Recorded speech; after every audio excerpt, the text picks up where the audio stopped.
शहर के मौजूद लोग, आसपास के गांव से आए हुए, ये जो वृक्षारोपण का अभियान है, इसमें मैंने तो मेरे जीवन में 6 लाख पौधे लगा चुका हूं, जिसमें से 4 लाख पौधे पेड़ बन गए। और यही आज की बात नहीं है, जब कोई पौधा लगाता ही नहीं था, मेरे को लोग कहते पागल एड़ी रूंगड़ा लिया रोंग तो फिरे। तो आज से 50 साल पहले मेरी दादी की प्रेरणा लेकर के मैंने एक पीपल का पौधा लगाया, और उस पौधे को दादी ने कहा इससे बड़ा और कोई पुण्य नहीं है। और ये जो पक्षियों को चुगा डालना, गायों की सेवा करनी, रोटी देना, कुत्तों को रोटी डालना, ये उन्होंने मेरे को जो शिक्षा दी 50 साल पहले, मैं उस पीपल को, मैं फोटो दिया आपको, उस पीपल का प्रत्येक वर्ष जन्मदिन मनाता हूँ और हजारों लोग इकट्ठे होते हैं।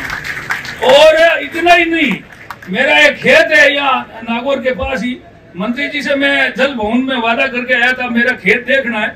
मेरे खेत में हर साल मेरे जन्मदिन पर 1000 पौधे लगातार ऐसे करके 12000 पौधे लगा करके उसको जंगल बना दिया। और उसमें जंगल में, ये जंगल तो है ही, उसमें 300 से ज्यादा मोर, हजारों की तादाद में पक्षी और सांप, गोइडे, गोपाट, नेवले, सबको रहने के लिए जगह। और हर रोज उसको 20 किलो चूगा डालता हूँ, उसमें तड़ाई बनाई हुई है जानवरों के पानी पीने के लिए।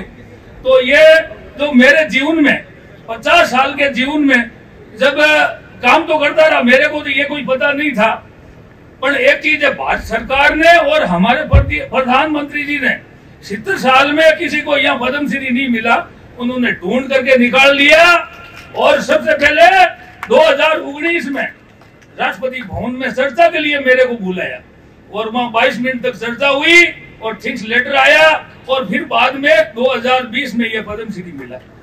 और जो राज्य के जितने भी पुरस्कार तो सब मिल चुके हैं, पर जो मेरी प्रेरणा से हमारे ये धनराज जी, सुखराम जी, ये लगे हुए हैं शहर के चारों तरफ। अब इसमें हमारे 11,000 का टारगेट है पौधे लगाने का। और भाई भोजराज जी और हरिराम जी, ये मूलचंद जी, सब मंडी वालों ने 2.5 लाख रुपए दिए, जिसमें से हमने 100 पौधे लगा करके यार ये कॉल किया है कि 3 साल में हम बड़े करके देंगे 8 फुट 10 फुट। तो इसमें क्या है कि 11,000 इस मेड़ा मैदान में पौधा लगाने का हमारा लक्ष्य है। यार ये जो पर्यावरण बचाना जरूरी है, एक आदमी जन्म लेकर के बच्चा और अपने जीवन में 80-85 साल तक 12.5 करोड़ की ऑक्सीजन ले लेता है। अगर पौधे ही नहीं लगेंगे, पेड़ ही नहीं होगा, तो ऑक्सीजन आएगी कहाँ? मेरे लगे हुए पौधे वैज्ञानिकों के शोध के अनुसार प्रत्येक वर्ष 12 अरब रुपयों की प्राणवायु ऑक्सीजन मानव मात्र को मिल रही है। यार यही नहीं है, मैंने 5-6 जिलों में काम किया है, बाड़मेर, जैसलमेर, जोधपुर, अजमेर, सीकर, 1472 किलोमीटर पद यात्रा की है, और वन्य जीवों के लिए 28 शिकारियों के खिलाफ मुकदमे लड़े, जिसमें तेरे को जेल में डलवा दिया।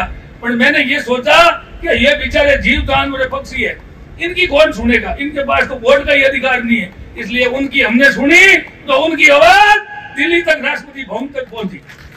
तो इसलिए जो काम करता है, हर आदमी जो कोई काम करता है, ये मत सोचो मेरे को कोई देखता नहीं है।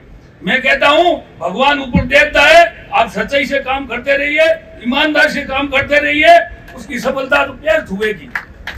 बहुत बहुत धन्यवाद। मैं ज्यादा समय नहीं लूंगा कि मंत्री जी को भी, मंत्री जी ने हमारे यहाँ एक ट्यूबवेल मंजूर कर दी है। मैं मंत्री जी का भी बहुत बड़ा आभारी हूँ, क्योंकि यहाँ पेड़ पौधों के पानी पिलाने के लिए जोरदार तालियां बजाए, क्योंकि हमें पानी तो चाहिए पेड़ पौधों के लिए, कुछ मीठा कुछ खारा। और कलेक्टर साहब ने जो हमारे जिले में ये अभियान चलाया है, मैंने अभी 2000 पौधे लगाए थे गढ़नी में, कलेक्टर साहब ने 2 घंटा समय दिया। और हम हर रोज मंत्री जी में या बूटाडी में मेरा जन्मदिन मनाया, 1000 पौधे लगाए और पेड़ बना दिया, वो पेड़ बन गए। हर साल हम पौधे लगाते रहते हैं। मेरे को तो 1 मिनट की समय नहीं है, क्योंकि 14 स्टेटों में भारत को बुलाया गया है, पढ़ा हुआ तो 5वीं छठी हूँ। पर एक चीज है कि मेरे को जो पर्यावरण पर जो विषय, हिमाचल, यूपी, हरियाणा, पंजाब, मध्य प्रदेश, गुजरात, जहाँ जाता हूँ, जहाँ पौधे लगाते हैं, पर्यावरण की तो चर्चा करते हैं। और 2030 तक 10 लाख बच्चों से मेरे को मिलना है, और बच्चों को ये शिक्षा देनी है कि ये जो पर्यावरण को बचाइए और इस ऑक्सीजन को बचाइए, सांसें कम हो रही है।